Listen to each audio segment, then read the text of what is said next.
It's late, way past midnight, and the house is silent except for the hum of the air conditioning and the occasional creak of the old wooden floors.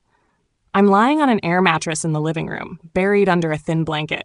My best friend is upstairs, having fallen asleep hours ago after insisting she couldn't stay up a minute longer. I should be asleep too. But I'm not. I'm wide awake.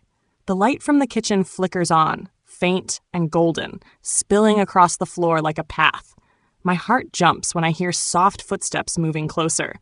I squeeze my eyes shut, pretending to be asleep, listening as someone crosses the room.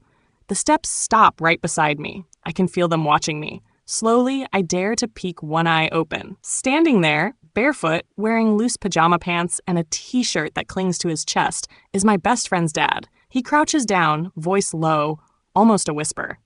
"You warm enough?" he asks, his hand reaching out like he's about to tuck the blanket around me. I freeze, barely breathing. My cheeks burn. Something about the way he says it, the way his fingers graze my arm through the blanket, it doesn't feel like just a fatherly check-in. "You look cold," he murmurs, and his hand lingers a little longer than it should. His fingers lightly skim my skin, trailing up to the curve of my shoulder, his touch feather-light. I swallow hard, pretending to shift in my sleep, but his hand doesn't move away. Instead, he chuckles under his breath, a deep, quiet sound, and lets his hand slip away, leaving a trail of goosebumps behind. I should say something. I should sit up, make it awkward, remind him that I'm not really asleep. But I don't. I stay perfectly still, heart hammering against my ribs. He hesitates, crouched there beside me, his hand hovering for a moment longer like he's deciding whether to push his luck. Then, in a voice even lower, almost like a confession, he says, "You're too pretty for your own good, you know that?" I suck in a breath so sharply I'm sure he can hear it. A long second passes. Then he smiles, a crooked, dangerous smile, and stands up slowly, dragging his gaze down my body one last time before walking back toward the kitchen. The light flicks off. The house sinks back into darkness. But I'm still lying there, skin buzzing, every nerve wide awake, wondering if I really imagined it, or if a line was just crossed that we'll never be able to uncross. And the worst part? I'm not sure I want it to go back. I don't know how long I lie there after he leaves, heart hammering, body burning under the flimsy blanket. Minutes, maybe hours. The house is dead quiet again, but sleep feels completely impossible. Every time I close my eyes, I feel the ghost of his touch, that gentle hand brushing my hair back, that rough palm on my bare knee, and my body practically hums with the memory. I roll over onto my side, squeezing my eyes shut. It was nothing, I tell myself.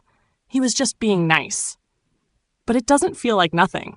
Not at all. I'm just starting to drift off when I hear it. Soft, slow footsteps across the hardwood again. My whole body stiffens instantly. No way. I squeeze my eyes tighter, breathing shallowly, trying to pretend I'm already asleep. The footsteps grow closer, stopping right beside me. I can feel him standing there, watching. The room is so quiet I swear he can hear the way my breathing hitches. And then, a hand. Light. Careful. Settling on the blanket over my hip. I almost gasp but manage to stay still, playing dead. His fingers trace a slow, deliberate line up along the curve of my side, just barely grazing me through the fabric. Not enough to wake a normal sleeper, maybe, but enough that he knows. He knows I'm awake. He hesitates for a second. I can feel him wrestling with himself. And then the mattress dips slightly as he kneels beside me again. His breath is warm against the side of my neck. I can feel it, soft and shallow. "You're so good at pretending," he whispers, so quietly I barely catch it. I feel the faintest brush of his knuckles against the bare skin at my shoulder where my tank top had slipped down. His hand moves lower, down my arm, over my hip. So slowly it feels like my skin might catch fire. He pulls the blanket higher over me again, the perfect cover. And when his hand settles on my hip this time, it lingers there. Heavy. Possessive. I fight the instinct to tense up, to shiver, to move at all. I know if I so much as twitch, it'll shatter whatever dangerous little game we're playing. I hear him chuckle under his breath, low and wicked, like he's impressed, or maybe tempted, maybe both. After a long moment, he leans down even closer. His lips brush my hair, a featherlight almost kiss. "Sleep tight, sweetheart," he murmurs, voice thick with something that makes my stomach twist into 1,000 knots. Then, so slowly it feels like a punishment, he pulls away.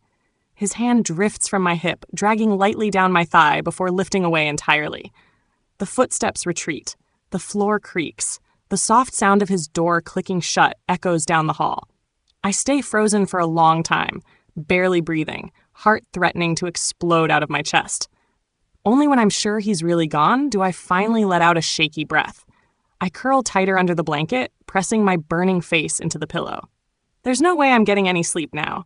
Not with the electric hum of his touch still tingling over every inch of my skin. Not with the memory of his voice calling me sweetheart still echoing in my head. And definitely not with the wicked, secret thrill twisting deep in my stomach, wondering if he'll come back again. That's all for this story. We post these videos every day, so don't forget to subscribe if you want to hear more risque stories like this one.